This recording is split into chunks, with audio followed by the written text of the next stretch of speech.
Right, guys. Well, welcome back. We're welcome back ourselves. It's August the 15th is the last we checked. So it's the last episode we did. Lionel and I, a reunion of sorts, 4 and a bit months, maybe less. I'm not very good at date maths, but we have pretty much a great show planned. Mini Matters, a miniature and painting podcast. Interview, what are they called? The intros are as crisp as ever. They're really to going be fair, that's our third time doing it, so nothing. Yeah. Nothing's changed. And the thing is, you would sort of, in theory, hypothesize that the more times you do it, the better you get at it. But because I have this this thing where I have to impromptu things, so I can't plan an intro, which means when you do three, they're all shit. Actually, I could probably put them together in a blooper. Just to explain, Jamie hasn't done three for the sake of it. We've had, like good old times, an hour of setup, things not working, and to see it all off, I'm here with a cold coffee again. So it's like old times again, Jamie. I'm just glad to be back. It's just a beautiful situation. I genuinely think these casts, when we sort of stopped them, the Hutber show ran out of steam a little bit because this is it creates a connection between two wonderful human beings, and when that connection died, it didn't die as if we had a falling out. But my juices were low in a non sort of homoerotic way, mojos, but in a non Austin Power mojo. What have you been up to in the last 4 months?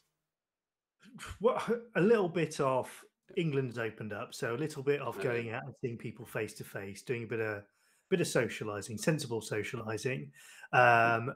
Basically rediscovering gaming again through the local gaming club, which then reinvigorated me to start painting again, because obviously every time you lose a game, Jamie, the best thing to do is to buy a new model, and I hope that helps you. So they've kind of fed off each other that way, and I've rediscovered drawing again, which kind of was always going to come back when I found my passion for comics and graphic novels. And obviously the evolution to that is drawing. So I've been drawing a lot with the kids, and I've been drawing a lot by myself as well, which in turn has kind of fed and informed my painting as well. So yeah. Mm-hmm. Yourself? Yeah, not much really. Nothing quite so productive. Obviously this is one of our 5 questions. So you've rediscovered the hobby, you've got out, you've socialised, you've spent time with the daughters, you've learned what you're drawing again, something that you care about. I have done nothing really, except you've been working on your Eldar project. Yeah, except for the last week, I would say, in earnest and enjoying it.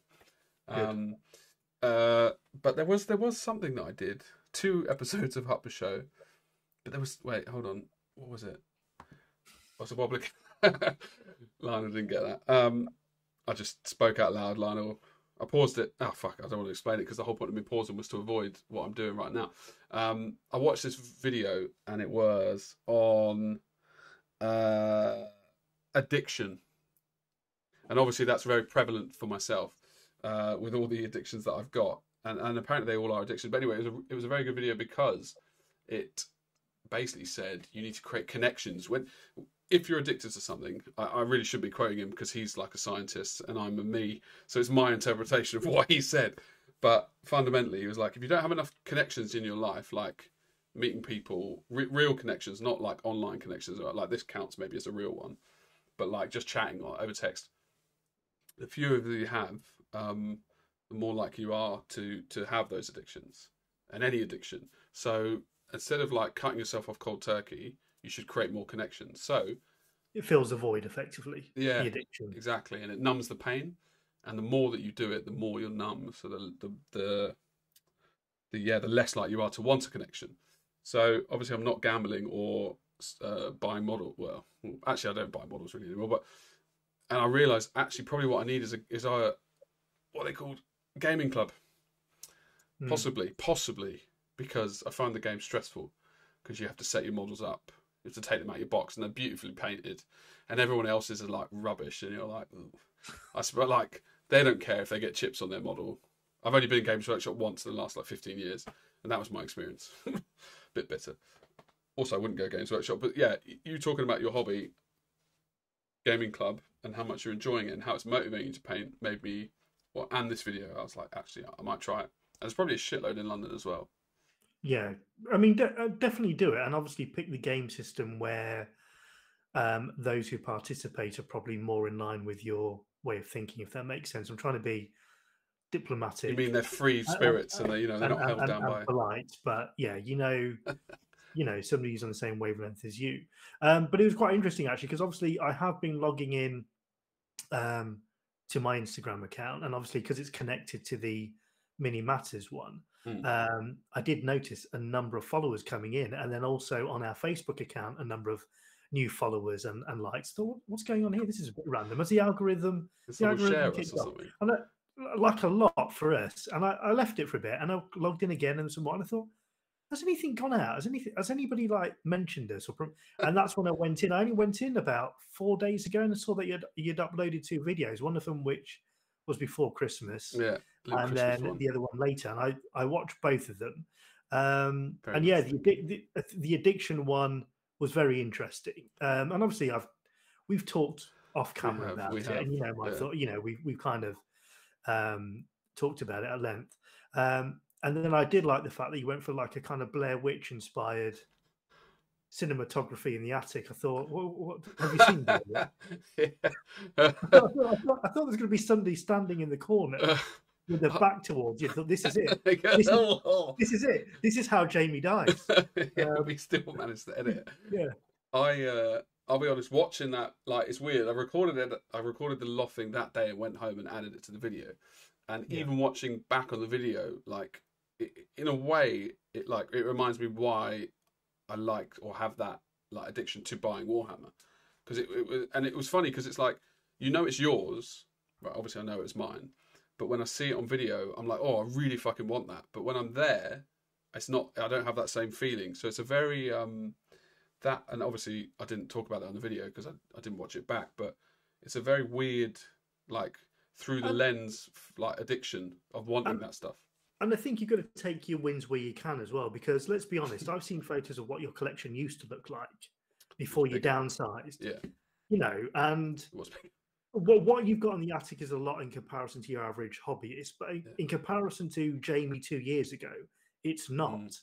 And I think you've got to take your wins and look at that you are improving and you're moving in the right direction. Because, like I said, I used to think you were I used to think you owned a store that went out of business and you kept all the stock because you had that much stock and you had duplicate copies of army boxes. And I've never known a collector like that. So it's a heavy.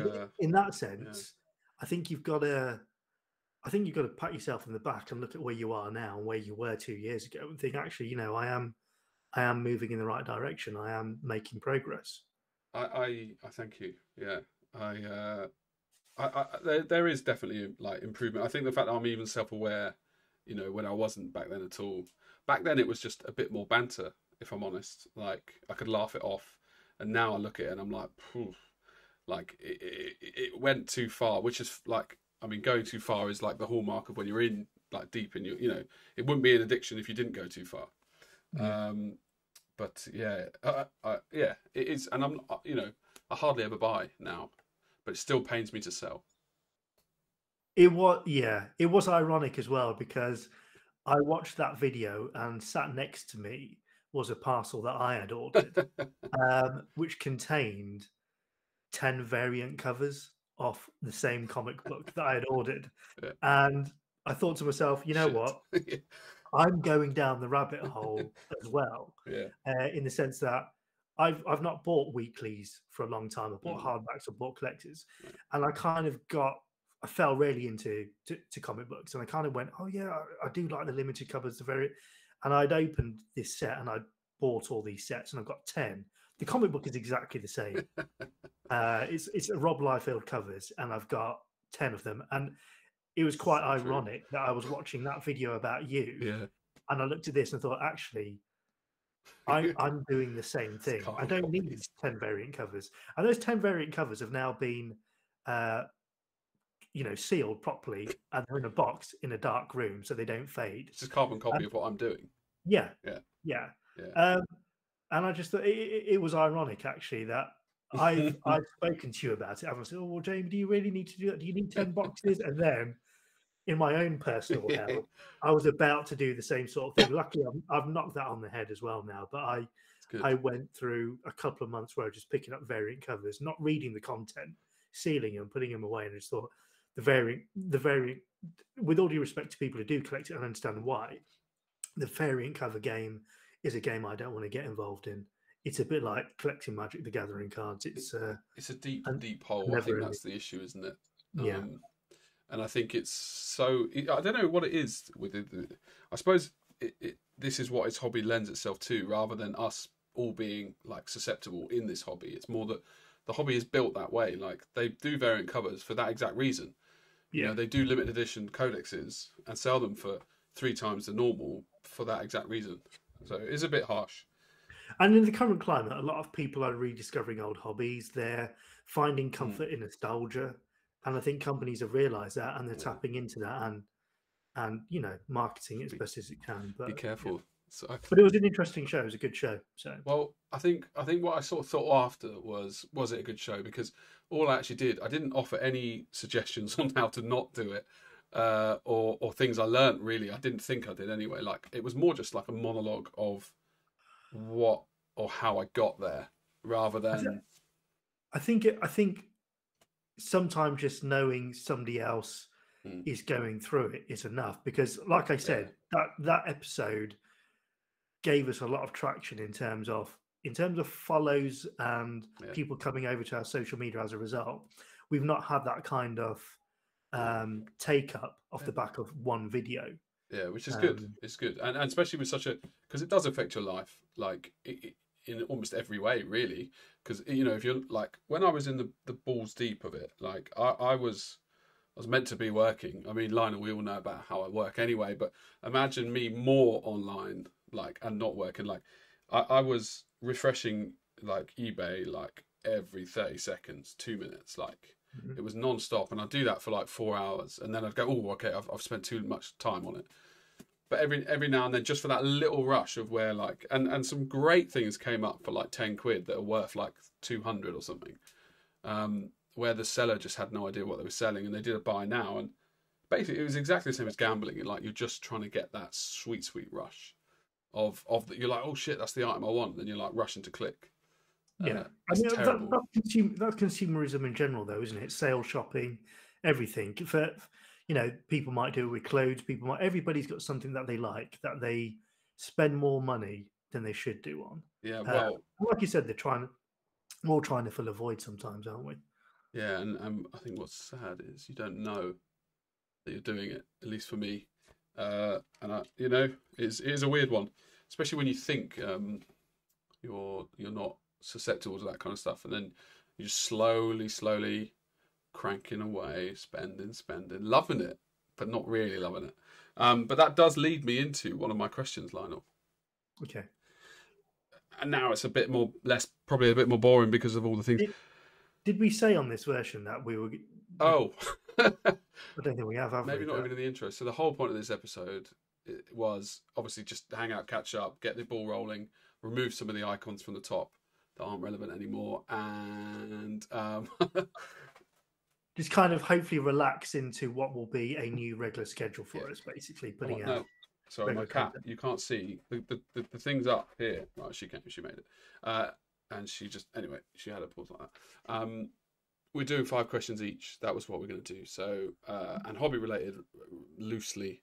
But mine all turned out to be hobby related, and that was it really. Yeah. So like the irony is it turned out that we probably didn't even need it, because apparently we've got enough to talk about. But question number 1, Lionel, for you was, how do you manage your pile of shame? And if you don't have one, why not?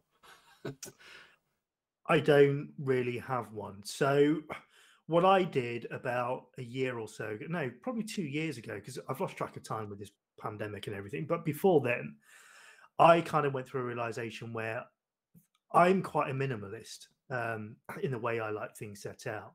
And when I got my own hobby room here, I wanted to get rid of a lot of stuff. And I think I probably overcompensated because when you have 3 daughters, young daughters, the rest of your house isn't minimalist. It's just a tip, no matter how much you do. So I've kind of drilled down on not wanting too much spare around and creating space. So as a result, I did a massive shift everything. If it's not going to get painted, shift it. Sold it, got rid of it. Some of it went below market value, but for me, it was more interested in just getting rid.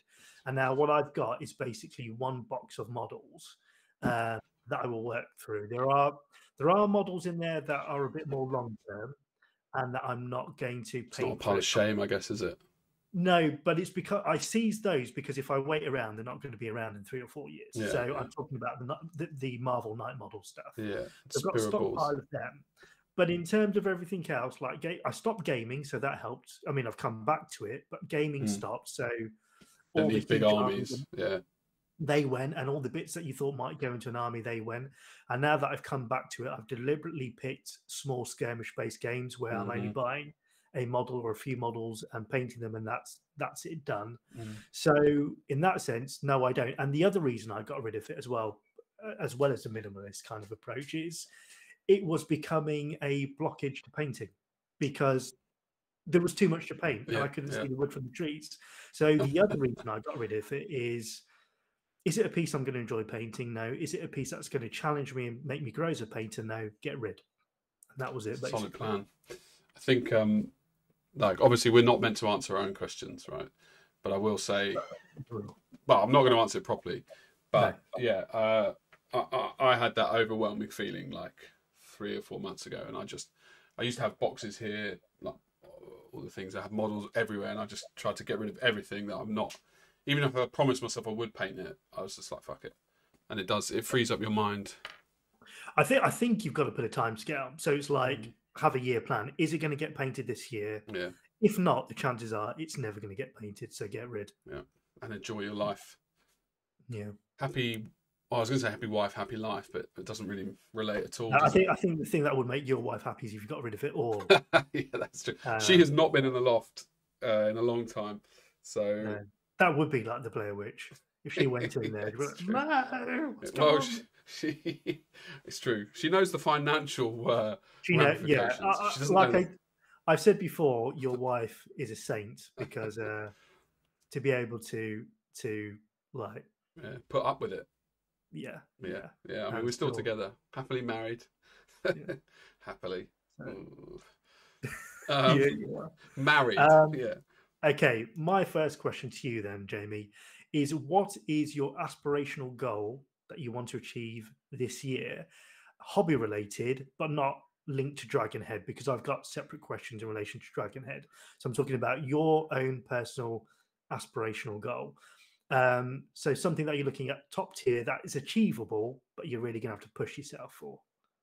Oh, I mean, I don't think about these things that often.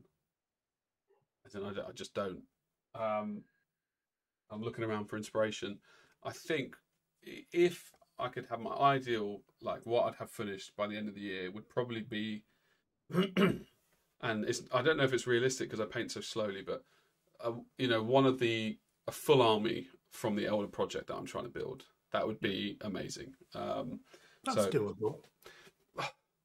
If I get into a groove of painting, which I think is a lot more achievable, because the reason why I sort of stopped, because I realised it's been almost 2 years since I stopped painting figures properly. Because the last time the kind of thing. 2 years since you've completed a model. I mean, no, it will come back. Yeah, I've completed. My camera models. was that shocked by that; it switched itself off. I've completed models, but the last time that I and it broke me a little bit in a way, was when you and I went to Alfonso's, and I was working 2 jobs while I was there. Yeah. And I think that was when I sort of realised, fucking hell, it's just a lot of hassle to try and learn. And I was getting a bit frustrated. I think I plateaued, is that the right word? With what I was learning, because I think I learned a lot in like 6 months. Yeah. And then it just, and I think the model choices I was picking weren't right. I wasn't motivated. to do them. And I had that realization like a year later when I was like, actually, do you know what? F this. It's funny that I didn't swear there. I'm just going to do what I want to do, which is Elder. So I put all the other models in the cabinet, but I still didn't have like desire to actually paint, and that's coming back. And then I had the whole Elder thing. So I've got 4 jet. In fact, hold on. Okay, spoiler. Don't look at that one. Don't look at that. Yeah. Oh, I don't have any photos of it. Well, that model there, top left, I've done 4 of those identical. Yeah. And this is obviously sidetracking, but it was a bloody nightmare because I did a paint test here, right? I'm using Blood Red from 1999, but the thing is I merged like 3 or 4 different pots into one pot, and I added water to that pot, and that's chalked up all of my things massively. So now the one on the left that you see. So when you're saying you're being authentic, you mean you're even using the paints of that time as well? Yeah, I need to recreate perfectly everything. Okay. You know, it's just what I do, I guess. But now I'm sort of breaking, and I'm not sure I want to do that because of how hard this was. So on the left you can see undiluted, but I had a bit of water on my brush. So obviously, like, if that's the bike that's on the side, the left is, you know, what it would be if you were holding it. Yeah. And you can see it's much more in color with the other ones. And then the one on the meat, like the set, basically number 1 is without water. Number 2 is with a pinch of water, not much. And you can see the difference between the underbelly. Number 3 is with water, like properly, so I can paint with it so it's smooth. And it's basically. Are you applying this by hand, or have you airbrushed that? With the brush, yeah, by hand. Why don't you just airbrush it? Bearing in mind it's all the base color. Because I need to airbrush, I have to put. I'd have to put thinner in, and it would. The whole point is I fucked up the paint by adding water when I initially did it, rather than adding acrylic thinner. So now it turns chalky. So I airbrushed the model, which is what you can see, that base red, with this, but I don't know. I might have done it with a different one. Anyway, the one on the right is with the acrylic. Point being, these were the hardest models I've ever had to paint because I kept having to go back to adjust the red. But they look authentic. Hopefully. Bloody well. I think so. Thanks, mate. You're too kind. I'll pay you later, yeah? So, yeah. I hope that's my dream. I've been talking to another bloke. I've got 2 people lined up to help me with the scenery, but I've actually got a little bit of feeling that I might want to do it myself now. Yeah, it'll be I think you can do it yourself. Yeah, thanks, mate. It'll be a real project, and that's the magic, where all the magic will happen. I think also as well, if you get somebody else to do it, it'll take away from you having completed that project. Yeah, it's just I'd always had my desire had always been to paint the models, not to do the scenery. I'd never had any desire to do the scenery. So I thought if I get someone to do the scenery, then I'll just be able to focus on the models. But now I'm like, people are just taking too long. It's getting boring. So yeah, that's my dream. And I've started the Sandheim, whatever the hell you pronounce it. It's weird that I like Elder, but I can't pronounce them. So yeah. So in terms of aspirational goals, that's achievable this year. You can do that this year. Yeah, appreciate that. It's more of a case of no, you can do it. So like the only blockage is going to be you. Right. I get you. Yeah. And I'm at home. I've got the models. I've got the paints. Yeah. I have the desire sporadically, so that's what I need to get past. But I did. I looked in my cabinet today and I thought, bloody hell, those ones I painted do look good, and that's not me blowing my own trumpet. No. They look. When I saw photos of them, they looked like they'd come off the pages of that White Dwarf. So from 99. So in terms of getting that retro feel, you've got it. It's hard to recreate especially when you've been training to be so free and actually do xenonal lighting, do things, to go back and have to copy exactly. I think it's very difficult. I think every instinct will be to apply the shade where it needs to be, the highlight where it needs to be, respect the volume, whereas obviously that style back then was pretty much the same color all over, wasn't it? MH highlighting. So I personally would find it very difficult to do.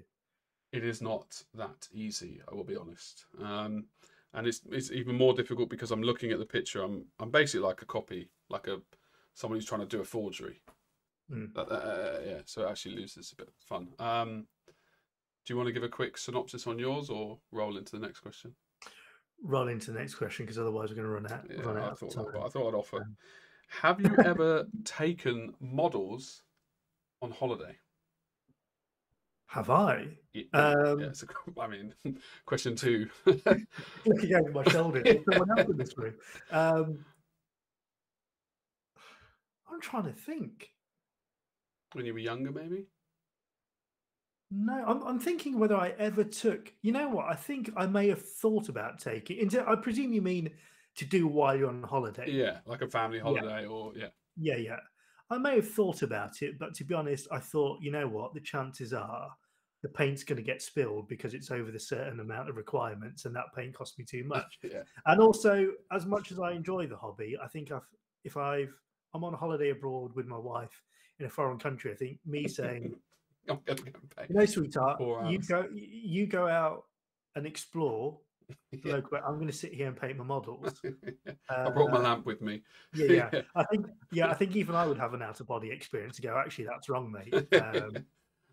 So yeah, it's probably crossed my mind, but no, I've never done it. Mm. I'm guessing you have then. I don't know. I couldn't possibly. I mean, it's not my question, so I don't need to answer. Yeah. I honestly can't remember. The thing is, I took them to Austria, and that's in theory a holiday. But yeah, that's different though. Yeah. No, actually, that's a. You're seeing family there, aren't you? You're going across to see family, yeah. So it's like, yeah, I don't count that. Yeah. It's not like I was going to Tenerife and then going, bringing my models. Gone to Hawaii for the first time, and you went, you know, it's all right. Yeah. Right. I'll chalk that question off then. Okay. My question to you, Jamie, is 2022 is looking like it's going to be the year of the event again. And with that in mind, if they go ahead, what's the one thing you're looking forward to the most about attending a show again? And I'm actually going to put an addendum onto that as well. What show are you most looking forward to attending this year? So name which event it is as well. Okay. Well, the only one I've sort of in my head been to is UK ones.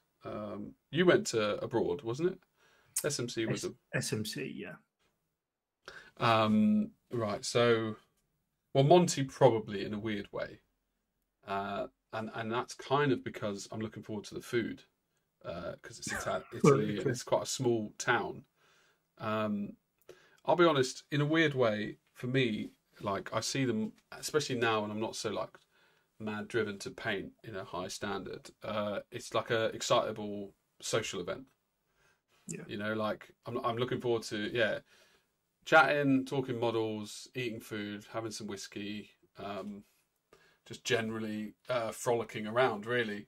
So yeah, so pretty much what you did at Madrid.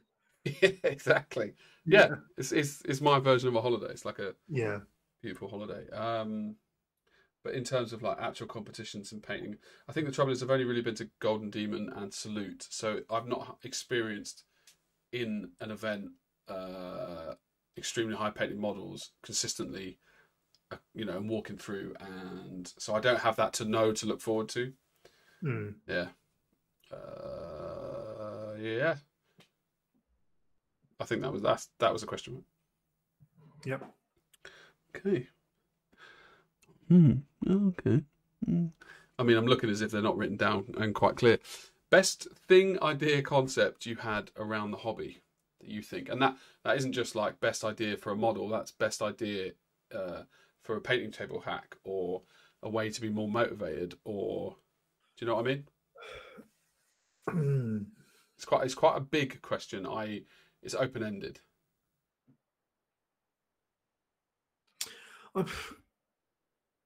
It's not really because obviously pretty much all the information we get is taken from somewhere else, isn't it? We learn from other people. Even if we're not being tutored in a traditional sense, the ideas, I've never sat and worked something out at a table myself. So I can't really claim that I've come up with the idea. That being said, I think this year, I'm getting confused now, 2021 was the first year where I think, you know what, I've kind of cracked what I would say is the foundations of miniature painting. And when I say I mean I've digested all the information and lessons that have been given to me by various teachers and input. So I don't want to turn around and say, no, I did it myself. I didn't. Yeah, I I suppose that's the journey. But yeah, I guess I think I know what you mean. I think we're just obviously a product of influences around us, aren't we? And we're a mash of all that. But I think 2021 was the year where I kind of painted by myself, applying the techniques that I've been taught and I've learned, and thought, carry on. Oh yeah, and thought, you know what, I've kind of cracked the base. I know how to approach a model to a certain standard, and now I'm ready to learn again or improve again. But a degree of competency is what I would say in terms of tackling any model that's put before me in terms of a 75mm, a bust, or a 28mm. I feel just as comfortable tackling any one of those. I don't feel stronger in one particular category than the other. Yeah, which is quite a big achievement, I guess. I suppose that could have been like, what's your... You know your camera's gone off, don't you? Yeah. Oh, yeah. Right. Question number 3. What has been your favourite release of 2021 and why? And why? Okay, sorry. Cheap. Fucking hell. My favourite release. I mean, obviously, excluding Dragon Head models. Obviously, because they are all the best. What was there? What did I buy? I suppose that's probably the best question. Yeah. Like, probably Spirible's squeak bouncer. You know, the squeak jumper. He's on a squeak. Was that this year? I thought that was last year. Well, it was 2021, wasn't it? Oh, really? Probably, yeah. Did it deliver then? I think his first one of this year was the Goblin, wasn't it? Hold on. We're gonna... Blimey. You bloody hell. So yeah, we did. We bought it in 2019. See? My hobby is just a blur, like on... But it also goes to show that you're on top of your buying because you've not bought anything. It's true, yeah.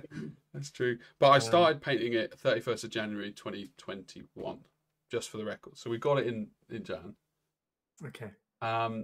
Okay, well, that can't be a valid question then. I literally have bought almost nothing this year then. We got the Ronin from Athami, but I didn't buy it. But that's not the question. Favourite model? The question is, what has been your favourite release of 2021 and why? Yeah, I suppose I did buy another one of Spirible's. I'd love to know how to say his name. Lucas Pinner. Oh, is he Lucas Pinner? Yeah. That's funny. I think I knew that. Journeyman, Lucas Peanut, Robot Rocket, Dragon Head models. Man, yeah, I think because I zoned out for like 4 or 5 months completely of the hobby, and I'll tell you what's not my favourite is anything JW releases at all. GW, yeah. Sorry. I want to do a whole video actually on my problems with them because all I do is I keep bitching. Anyway. Well, the other thing is I think we're going to need to do a video because obviously this month is going to be the month of Eldar, isn't it? So I think we'll be missing an opportunity if we don't look at all the new Eldar releases and watch you quivering in the corner with what the new Avatar looks like and the new Mugen Ra looks like, and we could do a live reaction. Like I won't find out what they look like. It's going to be difficult though because you set up all the photos, don't you? So that's going to be well, it will more be mates sending them to me and going, "What do you think of this?" Fully well knowing that I'll bloody hate it. Let's because I've got to get dinner as well. Yeah, right. So, what was yours quickly?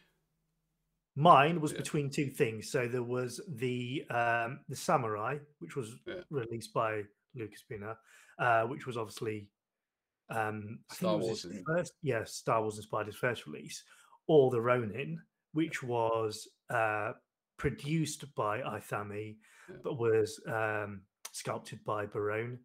And I think it's one of those two, and they're very different because obviously Mm. one is very soft in his usual style, and one is very serious and dark. Mm. And I prefer the serious dark stuff. So I think if I was pushed to decide between those two, it would be the Ronin, Yeah. which was released by Ithami. Was Yeah. my favourite. And obviously that answer is excluding anything Dragonhead, because that would be favoritism. Yeah. Yeah. Like I You said, told me what you think about them. You didn't like them. yeah, I've told you what I think about them. I think We didn't like them. I'm trying to think what you've officially released and what I've seen that you haven't officially released. Yeah, but the ones I've released this from year. from what's coming from Dragonhead, you're going to have a strong year. You say that. I mean, when you sell 12 models. Well, release wise. Yeah, In terms of not in sales. Release wise, yeah, that's something different, isn't it? By the by. Yeah, I think you're starting to find yourself. Yeah, I've gone through. I do really like the goblins. So, why do you do this cast? I ask myself that every day, Jack. So, when we spent almost an hour trying to set up, that question was going through my head. Then, why am I doing this cast? I think the reason being, it is good to talk to you. I do enjoy this aspect of it. I do enjoy the chat. When it works. I do enjoy the conversation. I don't enjoy the tech stuff behind it. I don't enjoy all the setup stuff and the problems we have. But once we do get going, I do enjoy it. Yeah. I think initially I started it because I thought it would help me stay motivated in terms of painting, in terms of models, and keeping the hobby alive. If anything, it's had the adverse effect in the sense that it's kind of killed my mojo sometimes, because you're so busy spending time talking about other people's models, paint jobs, and releases, you neglect your own hobby time, because we're both family men. So to do this, we've got to give up our time. If I wasn't sat here doing this now, I'll be sat on that desk painting. So a sacrifice in that sense is being made. But I think as a result, despite that, why do I keep doing it? I think I do. It's look, we've had an aspect as well where we haven't been able to socialize normally as well. So it's kind of filled a void in that sense as well. Yeah. Having that kind of everybody Zoom talking anyway. If we're going to Zoom talk, we might as well record it and stick it up on YouTube in that sense. So, but yeah, I think the main thing that keeps me going now is I just enjoy the discussions we have, and we do have some good discussions. We do. And I enjoy that aspect. So why I do it now is very different to why I started it. Yeah, in a weird way, it's a bit like Dark Side and the Force. Well, the Force, like, wait for it. The negative and it taking away your time early doors, and even now when we spend an hour, makes you realise what you have, which is time when you're not doing this. Yeah. And if you didn't have such a negative, bad force, you might not realise. So, in a way, it could have been motivation in the complete opposite way. I suppose the 3 months we had off, I did utilise it a lot better. And I think somewhere in the back of my mind was, I've used my time so much, well, not better, because that seems insulting now to the cast, but I've made more use of the free time. And appreciated it more. Yeah, you've actually seized it. I made it go further. Yeah. Question, is this 5? Question 4 for you. Right, yeah. What do you hope Dragonhead achieves in 2022? And being realistic, so don't say I want to be. I want to be the #1 model producer. I don't even want that. Yeah. I want to know what you realistically want to achieve, which is doable, but also aspirational at the same time. So, because which is within your power to do as well. So, let's say if you turn around and say, "Oh, I want to sell 1,000 units," that's not really within your power because it depends on the consumer. So, okay, what do you want to? 2,000 would be nice. The problem with every sale, right? Just as a little insider information, when it's not your day job, you're happy that you get the sale, but every time I'm like, I'm gonna have to box it, label it, hope it doesn't get lost, answer emails. So you know, if I could just do the creative stuff, which is really fun, and then hand off, which in a way was a blessing that my models didn't sell more than 13 this year, because I I only had to box up 13. Like when I had the dragon, I had boxed up all 100 before I'd even put them on sale. Now I don't box any up. Oh, bless you. Box them on order. So, well, the most fun thing about them is coming up with a concept in your head, finding a concept artist, sitting down with them, talking over the concept with them, and then waiting to see what comes out. And there's that moment when you open the email or message and you're like, oh fuck, don't be shit, and then you're like, oh fuck, it's shit, and then you're like, how do I deal with it? But more often than not, somehow, like probably like maybe one or two concepts that haven't been released because they weren't good enough. Everything else, they've just been amazing. So what do I want? The trouble is, if these 2 releases I have don't at least break even, I probably won't make many more. Because I'm probably at like 45 grand invested now, right? Into Dragonhead, which is quite a lot of money. And I've sold, I think, around 18 grand's worth. So I'm like massively down. But I mean, it's a lot cheaper than the other addictions I had before. So anyway, short answer. I mean, I know what you're saying from a business point of view. It doesn't make sense, but I hadn't appreciated you'd brought in 18k. 18k's. I mean, right. I mean, obviously, I know you're down overall, but let's be honest. When you make an investment like that, it could have gone a whole lot worse. Yeah. I think the original Dragon I did made about 4 grand profit in the end. And all the others have lost basically everything. Obviously not everything, but only selling very, very little. So I'd like the goblins. The goblins I don't think will sell that well, or at least not as well as I would need them to, because they were actually really expensive. They were my most expensive that I've had so far, which is almost hard to believe, but they're very good. I need to put an order in, by the way. I'm not just saying that for camera's sake. I'm just basically ordering my projects for this year, and that's an interesting way of doing it. The goblin with the turnip is the one that I'm going to go for, so I'll put my order in. He's the turnip king, Lionel. I'll paint it like a carrot because that's fine. It's not officially out yet, though. In theory, well, is he not? I thought. Oh, sorry. Well, he's on the site. No, he's on the site, and you can buy him. Yeah, pre-sale. But like, well, I don't even know if I'm just probably going to leave the price as it is. I can't be fucked with it all now. Right. Okay. But what I mean is I've not like plastered social media. I mean, I've been banned from Instagram anyway. Anyway, it's too long and you've got to go. So, I thought you had a guy for that now anyway. Yeah, but because the models were going so badly and the sales weren't picking up at all, it sadly wasn't really viable. Right. Okay. Which is a shame. But hold on. Right. So short answer, hopefully these 2 to sell, and then I can do more projects, because the projects are the most fun that you can do. What do you want to do? You want to break even on the next 2 sales? Yeah. Okay. Which in theory... Essentially, your aspiration is to keep Dragonhead alive, because if it doesn't work, Dragonhead dies in 2022. It will more be like, I'll wait like until my personal financial is a bit more even. Because I got another tax bill which is pretty big. Yeah. Which I didn't know that it would be that big. So I think basically, like a normal business. Hardest, this is last question. Hardest paint to work with for you, colour or brand, but more specifically colour? White. Okay, to make it look like a white.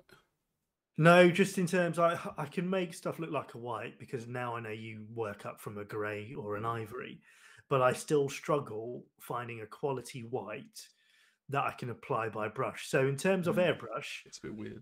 Tamiya flat white is amazing through an airbrush, but trying to find a white, see, even my camera thinks so.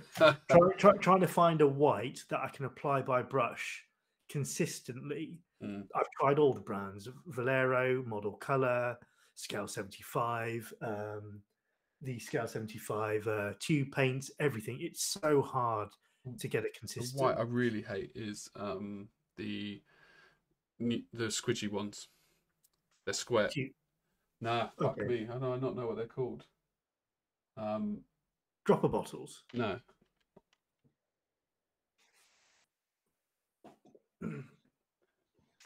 Chimera. There you go. Oh, okay. That is one of the worst whites for some reason. No Okay. offense, Chimera. I've never been able to get a hold of Chimera to try these legendary paints. Do you want some? I've got a whole box just there.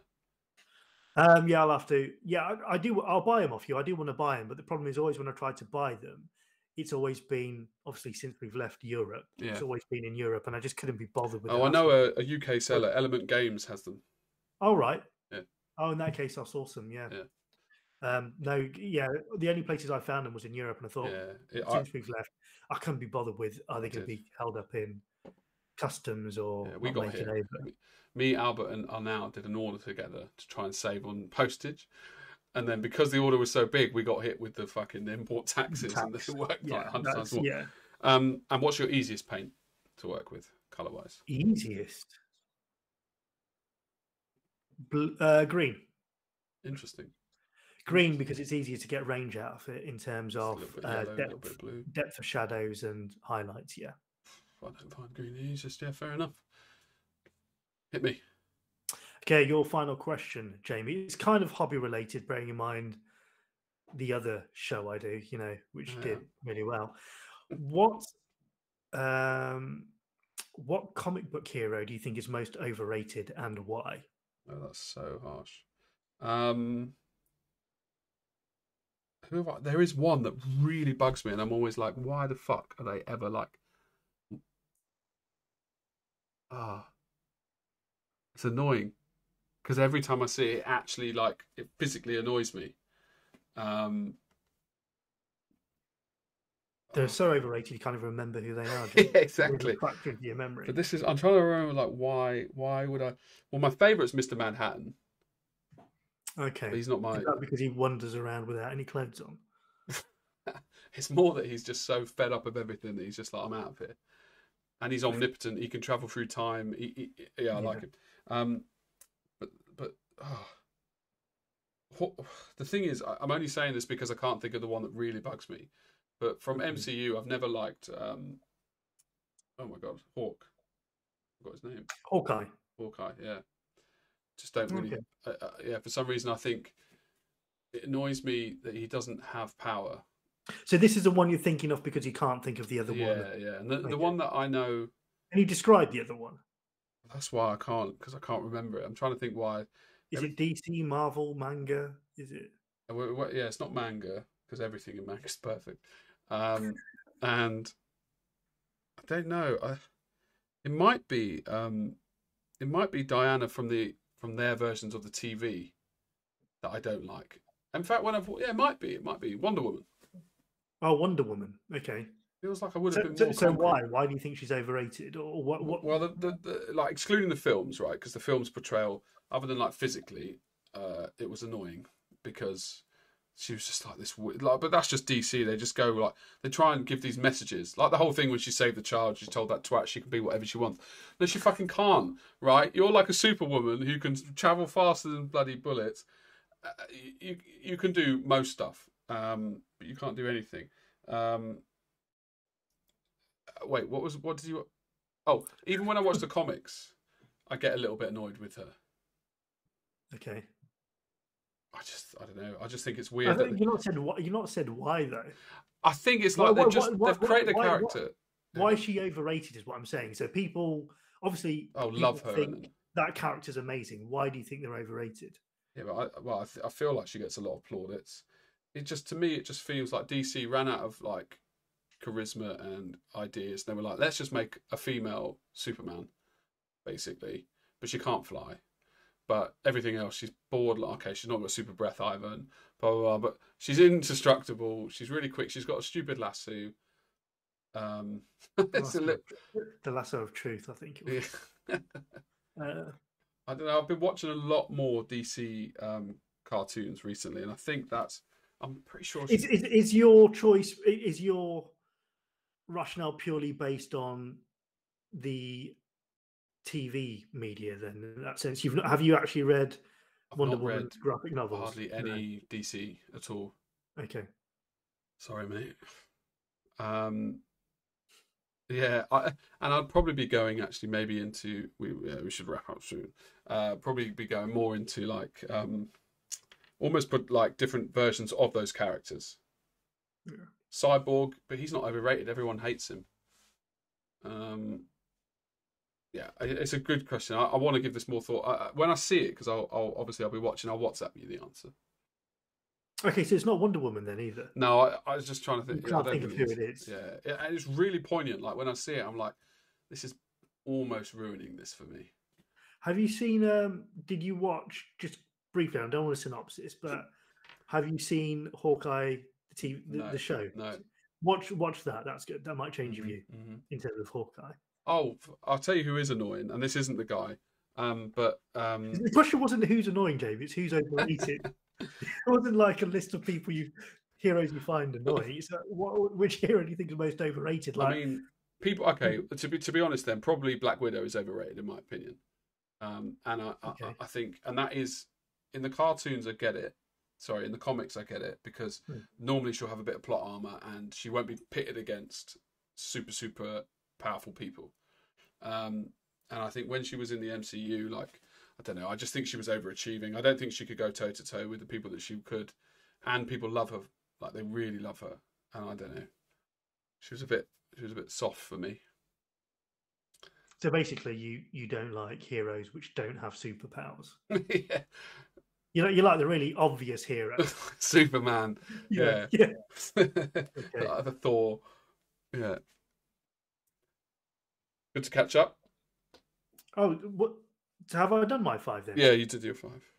Fantastic. Nice stuff. Right. Okay. Sorry, mate. Okay. Well, I'm just getting that bit closer to the finale of Cobra Kai, Jamie. That's what I'm doing after this. Oh, you watched that, do you? Eagle fan. Have you not watched? Have you not watched it? I've were you? Because obviously there's a slight age difference with it. I saw Karate Kids. Yeah. Yeah, you're somebody grew up with Karate Kids. Yeah, what? Honestly, watch it. My wife and I went to it thinking this is going to be corny and silly, and it's such a good TV show. Such a good TV show. I've since I got my Crunchyroll subscription, I've been so into anime. Like, it's insane. This year is the year that I'm going to probably dip my toe into. You should get a subscription. Pay them back. I'm just finding the time. So reading is my go-to. So obviously reading the graphic novels and comics. I dipped my toe into manga late last year, and I'm really enjoying what I found there so far. Anime, I might look at it, but it's finding time. I've got so much stuff to watch anyway. I kind of don't want to do it just in case I really fall in love with it, and then all I end up doing is watching anime. And from what I've seen, and I apologize because I'm still getting into it, from what I've seen, a lot of anime seems to originate from manga initially, and I'd rather read the source material first than watch the anime. Generally, this is a sweeping statement, but generally stuff that doesn't have manga backed behind it, the writing is nowhere near as good. That's what I found, and they pump out anime like nobody's business. There's a lot of them out there. But some of the high class ones, the ones I was like Attack on Titan, I've been blown away by that. And that is manga, and the manga's finished as well.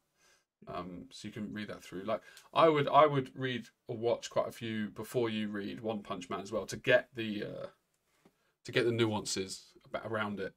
I've read One Punch Man. Not what? How many of them? How many volumes? 1 volume, the first volume. Okay, yeah, that's fine. Leave it there. Just because basically, what people rank manga now by like the amount of cliches they have in it. Because it's like you basically what will happen is there'll be a guy, he'll be a student. We've been through this, haven't we? He's at school or doing something. He's really weak. He gets battered by a load of people, and then he inherits powers, and that is what happens in most of them. So when you find one that isn't like that, it's very enjoyable. Yeah. Good.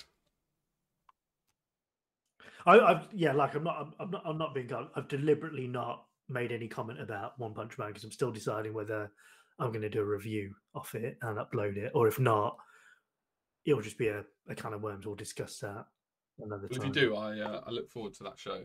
Yeah, obviously. You'll be the only one who does, Jamie. It's not that bad. From the viewing figures. Okay, so I suppose we should say, what are we doing in 2022? We're going to go back to fortnightly, aren't we? Yeah, and not the news desk, I assume. No, I think what we're going to do is we're just going to talk. We're going to talk, and we used to go into a show with an agenda saying, right, this show this week is going to be about this, and this is what we're going to talk about. I think what we should do is just talk, and then we'll name the show afterwards once we know what we talked about. Yeah, I think so too. And obviously, if either of us have shit that we want to bring up, we'll talk about it before, so we know to get some images or whatever. Yeah, I think it's going to be. I think it's going to be a mix of hobby, news, whatever interests us generally. So it's not going to be. Could follow me trying to find a club in London, for example. Yeah, we'll do that. Beautiful. Right, thanks for watching, guys. If you got this far, and Everyone we'll catch did. you on the next episode, fortnightly. And don't forget to subscribe. I've stopped pushing that. I don't. Yeah. To motivate. Do what you want. Yeah. We don't do it for that anymore. We're not in it for the accolades, Lionel. 2022, we're a bit more chilled. Right now, I'm all about my dinner. Yeah, see you later, mate. Final 2 episodes of Cobra Kai, Eagle Fang. If you watch it, you know what I mean. Right, okay. I'll watch it. Take care, guys. See you later. Cheers, bye.